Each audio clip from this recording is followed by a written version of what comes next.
BJP প্রার্থীকে ঘিরে জয় Bangla slogan, জুতো হাতে চিৎকার। নওদায় অভিষেকের সভায় চরম বিশৃঙ্খলা। চলে চেয়ার ভাঙচুর। এসআইআর সাপ্লিমেন্টারি ভোটার তালিকায় বাদ পড়া ব্যক্তিরা আবার কি আবেদন করতে পারবেন? তবে কিভাবে? বাজারে আলুর দাম নেই, এবার আলুর মালা পরে প্রচারে নেমে পড়েছেন বিরোধী প্রার্থীরা। ভবানীপুরে ফিরহাদকে সামনে পেয়েই ঘিরে ধরলেন মহিলারা। কিন্তু কেন? আমি কখনো আপোষের রাজনীতি করিনি। ভোটের মুখে দল ছাড়লেন বাদুড়িয়ার বিধায়ক। কেন দূর থেকে তৃণাঙ্কুরকে এনে প্রার্থী করা হল? আর তৃণমূলে থাকতে চান না অর্জুনের ভগ্নিপতি। তৃণমূলের পার্টি অফিসে ঢুকে ক্যারাম খেলছিল ৩ জওয়ান। শোনা মাত্রই কঠোর পদক্ষেপ কমিশনের। অধীর চৌধুরীকে বিধানসভা নির্বাচনে প্রতিদ্বন্দ্বিতা করবেন। মুহুর্মুহু পাথর বৃষ্টি। বিজেপি প্রার্থীর গাড়ি ভাঙচুরের অভিযোগ। ফের উত্তপ্ত ভাঙড়। তৃণমূল নেতার বাড়িকে লক্ষ্য করে বোমাবাজি।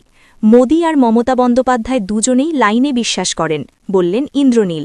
কেন্দ্রীয় বাহিনী নিয়ে মমতার মন্তব্যের নিন্দায় অমিত শাহ। এবার পুরুলিয়ার ঝালদার পুস্তি গ্রাম পঞ্চায়েতের বাসিন্দারা ভোট বয়কটের ডাক দিলেন। তৃণমূলের ৯ জন প্রার্থীর নাম এখনও পর্যন্ত বিবেচনাধীন তালিকায় আটকে রয়েছে। বিরোধী দলের সরকার, তাও তামিলনাড়ু কেরালে নির্বিঘ্নে এসআইআর হয়েছে বললেন অমিত শাহ। ঘর থেকে বৃদ্ধার মাথা কেটে নিয়ে চলে গেল দুষ্কৃতীরা। কি হয়েছে? রাজ্য সরকারি কর্মচারীদের জন্য সুখবর। বকেয়া ডিএ। বিজেপি প্রার্থীকে ঘিরে জয় বাংলা স্লোগান, জুতো হাতে চিৎকার। উত্তপ্ত কোচবিহার দক্ষিণ। এদিন কোচবিহার দক্ষিণ বিধানসভা কেন্দ্রের বিজেপি প্রার্থী রতীন্দ্রনাথ বোস কোচবিহার শহরের ৩ নম্বর ওয়ার্ডে প্রচার করছিলেন। সেই সময় সেখানকার সাধারণ মানুষ ও তৃণমূল কংগ্রেসের কর্মী সমর্থকেরা তাকে ঘিরে বিক্ষোভ দেখাতে শুরু করেন। প্রায় ঘণ্টাখানেক ধরে বিজেপি প্রার্থীকে ঘিরে ধরে চলে বিক্ষোভ। এরপর পুলিশ এসে পরিস্থিতি নিয়ন্ত্রণ আনে। নওদায় অভিষেকের সভায় চরম বিশৃঙ্খলা। অভিষেক বন্দ্যোপাধ্যায়ের সভামঞ্চের সামনেই প্রবল বিক্ষোভ, চলে চেয়ার ভাঙচুর। টিকিট না পাওয়ায় তৃণমূলের ব্লক সভাপতি শফিউজ্জামান শেখের অনুগামীদের বিক্ষোভ দেখাতে শুরু করে। মঞ্চের সামনেই কর্মীদের একাংশ চলে আসেন, চেয়ার ছুঁড়ে একে অপরের দিকে মারতে থাকেন। বহু চেয়ার ভেঙে পড়ে থাকতে দেখা যায়। সভাস্থলের একাংশ রীতিমতো লণ্ডভণ্ড অবস্থা। মূলত বিধানসভা নির্বাচনে পছন্দের নেতার টিকিট না পাওয়া নিয়ে ক্ষোভ। এসআইআর সাপ্লিমেন্টারি ভোটার তালিকায় বাদ পড়া ব্যক্তিরা আবার কি আবেদন করতে পারবেন? তবে কিভাবে? ভোটগ্রহণের আর মাসখানেক বাকি। এই পরিস্থিতিতে এসআইআর প্রক্রিয়া সম্পন্ন করতে আরও তৎপর হল কমিশন। দ্বিতীয় সাপ্লিমেন্টারি ভোটার তালিকা প্রকাশ করেছিল ইতিমধ্যেই কমিশন। আবার তার ২৪ ঘণ্টার মধ্যে তৃতীয় সাপ্লিমেন্টারি তালিকাও বের করল কমিশন। শুধু তাই নয়, কলকাতা হাইকোর্টের অনুমতি সাপেক্ষে এবার প্রতিদিন সাপ্লিমেন্টারি তালিকা প্রকাশ করা হবে বলে জানানো হয়েছে। বাদ পড়া ব্যক্তিরা যাতে ট্রাইব্যুনালে আবেদনের জন্য যথেষ্ট সময় পান, সেদিকে নজর রেখেই এই পদক্ষেপ বলে জানা গিয়েছে। কেন দূর থেকে তৃণাঙ্কুরকে এনে প্রার্থী করা হল? আর তৃণমূলে থাকতে চান না অর্জুনের ভগ্নিপতি। আর তৃণমূলে থাকতে চান না নোয়াপাড়ার প্রাক্তন বিধায়ক সুনীল সিং। তার ক্ষোভ নোয়াপাড়ার এবারের তৃণমূল প্রার্থী তৃণাঙ্কুর ভট্টাচার্যকে নিয়ে।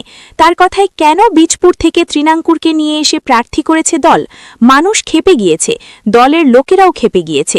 খানিক ক্ষোভের সঙ্গেই তিনি বলেন, ৪ বারের বিধায়ক মঞ্জু বসুকে মুখ্যমন্ত্রী মমতা বন্দ্যোপাধ্যায়ের অপমান নোয়াপাড়ার মানুষ মেনে নেবে না। রাজ্যে পরিবর্তনের সঙ্গে সঙ্গেই নোয়াপাড়াতেও পরিবর্তন হবে বলে মত তার। যদিও এই মঞ্জু আবার আগেই বিদ্রোহী হয়ে উঠেছিলেন। টিকিট না পেলে তার সাফ কথা, টাকা না দেওয়ার জন্যই তাকে প্রার্থী করা হয়নি। ভবানীপুরের তৃণমূল কংগ্রেস প্রার্থী মমতা বন্দ্যোপাধ্যায় হয়ে প্রচারে নামলেন মেয়র ফিরহাদ হাকিম। মেয়রকে সামনে পেয়েই ক্ষোভ উগরে দেন মহিলারা। ফিরহাদ হাকিমকে ঘিরে ধরে জানালেন বঞ্চনার কথা। এদিকে অভিযোগ জানানোয় মহিলাদের রীতিমতো হুমকি দেয় তৃণমূল কর্মীরা। এমনটাই দাবি। এমনকি বাংলার বাড়ি হতে দেওয়া হবে না বলেও হুঁশিয়ারি দেয়। আমি কখনো আপোষের রাজনীতি করিনি। ভোটের মুখে দল ছাড়লেন বাদুড়িয়ার বিধায়ক। তিনি তার ফেসবুক পোস্টে তীব্র অভিমানের সঙ্গে তিনি লিখছেন, আমি সবসময় সত্য, ন্যায় এবং আদর্শের পথে চলার চেষ্টা করেছি, কিন্তু দুঃখের সঙ্গে জানাতে বাধ্য হচ্ছি, বর্তমান পরিস্থিতিতে সেই আদর্শ ও বাস্তবতার মধ্যে যে গভীর ফারাক তৈরি হয়েছে তা আর উপেক্ষা করা আমার পক্ষে সম্ভব নয়। অধীর চৌধুরী কি বিধানসভা নির্বাচনে প্রতিদ্বন্দ্বিতা করবেন? বাংলায় ৮টি আসন বাদে প্রার্থীদের নাম চূড়ান্ত করল কংগ্রেস। ২৮৬টি আসনে প্রার্থীদের নাম চূড়ান্ত হয়ে গিয়েছে। বাকি ৮টি আসনে প্রার্থীদের নাম নিয়ে আলোচনা চলছে। অধীর রঞ্জন চৌধুরীর মতো বর্ষিয়ান নেতারা এবার বিধানসভা নির্বাচনে প্রার্থী হচ্ছেন বলেই ইঙ্গিত দিলেন বাংলায় এআইসিসির দায়িত্বপ্রাপ্ত নেতা গুলাম আহমেদ মীরের। কেন্দ্রীয় বাহিনী নিয়ে মমতার মন্তব্যের নিন্দায় অমিত শাহ। বাংলায় এসে তৃণমূলের ১৫ বছরের শাসনের বিরুদ্ধে নানা অভিযোগ তুলে ৩৫ পাতার চার্জশিট প্রকাশ করলেন কেন্দ্রীয় স্বরাষ্ট্রমন্ত্রী অমিত শাহ। মমতা বন্দ্যোপাধ্যায় ভিকটিম কার্ডের রাজনীতি করেন বলে অভিযোগ করেছেন শাহ। তিনি বলেন, মমতা বন্দ্যোপাধ্যায় বরাবরই এখানে ভিকটিম কার্ডের রাজনীতি খেলেন। কখনো পা ভেঙে ফেলেন, কখনো কপালে পট্টি বেঁধে নেন। কিন্তু বাংলার মানুষ এই ভিকটিম কার্ডের রাজনীতিকে খুব ভালোভাবে বুঝে গিয়েছে। কমিশনকে গালি দেওয়া বাংলার সংস্কৃতির বিরুদ্ধে। তৃণমূলের পার্টি অফিসে ঢুকে ক্যারাম খেলছিল ৩ জওয়ান, শোনা মাত্রই কঠোর পদক্ষেপ কমিশনের। বীরভূমের এক এলাকায় টহল দেওয়ার কথা ছিল কেন্দ্রীয় বাহিনীর, কিন্তু ডিউটি চলাকালীন আচমকাই ৩ জওয়ান ঢুকে পড়েন তৃণমূল কংগ্রেসের একটি স্থানীয় কার্যালয়ে। সেখানে বসে থাকা কর্মীদের সঙ্গে আড্ডায় মেতে ওঠেন বলে অভিযোগ।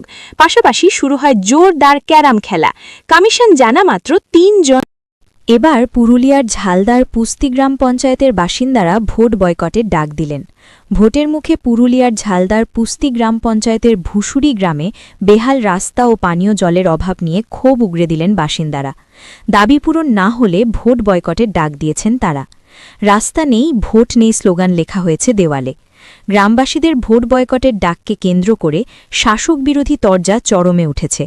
গ্রামবাসীদের অভিযোগ, বহু বছর ধরে প্রতিশ্রুতি মিললেও তা পূরণ হয়নি।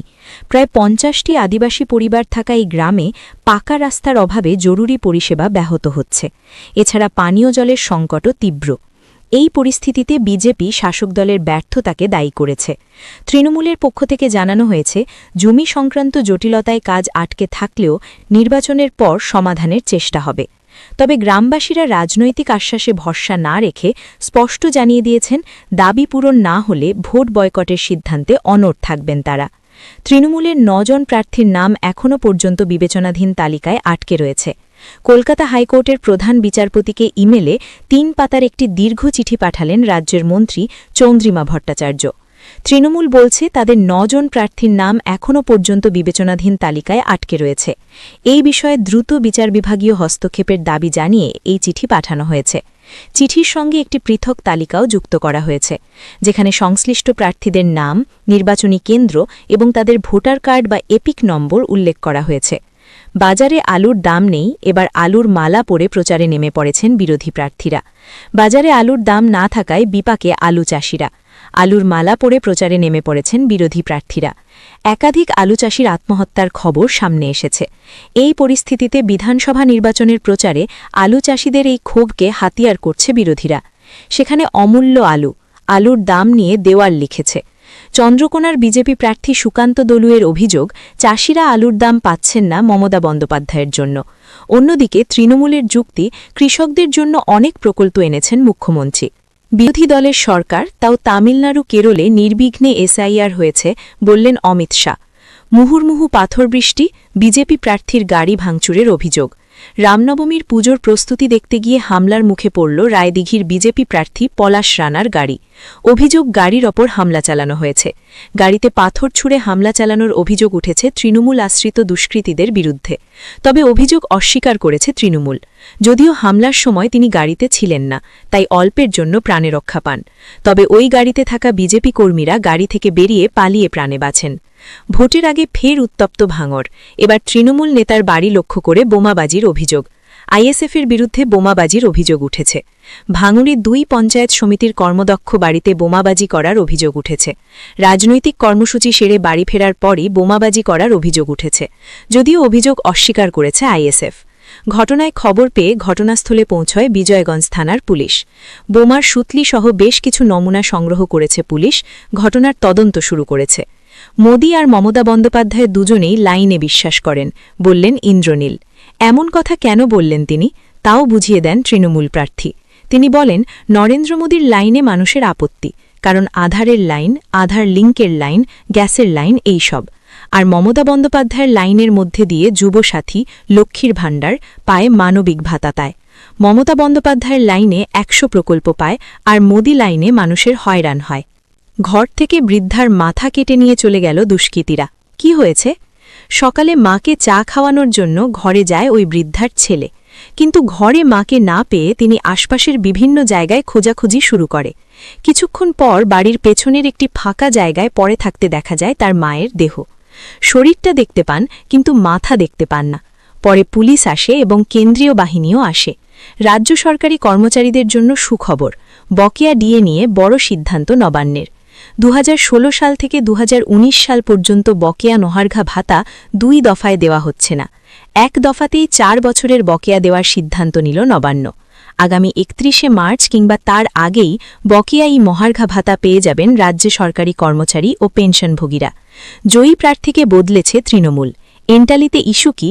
২০১১ সালে রাজ্যে পরিবর্তনের সময় এই কেন্দ্রেও ক্ষমতা বদল হয়। জয়ী হন তৃণমূলের স্বর্ণকমল সাহা। তারপর থেকে ঘাসফুরের দখলেই রয়েছে এন্টালি বিধানসভা আসন। এবার আর এই কেন্দ্রে প্রার্থী হননি স্বর্ণকমল। তৃণমূলের টিকিটে প্রতিদ্বন্দ্বিতা করছেন তার পুত্র। বিজেপি এই কেন্দ্রে প্রার্থী করেছে প্রিয়াঙ্কা টিব্রেওয়ালকে। সিপিএমের টিকিটে লড়ছেন আব্দুর রৌফ। হুমায়ুন কবিরের আম জনতা উন্নয়ন পার্টিও এখানে প্রার্থী দিয়েছে। সব মিলিয়ে জমজমাট লড়াই। হুমায়ুন কবিরের আম জনতা উন্নয়ন